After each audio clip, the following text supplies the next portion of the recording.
bụng nó đẹp nha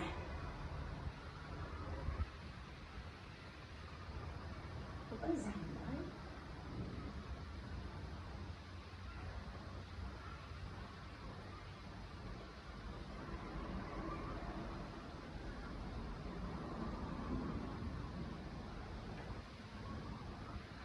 Lần này gọi cái nắp đề là mẹ Quỳnh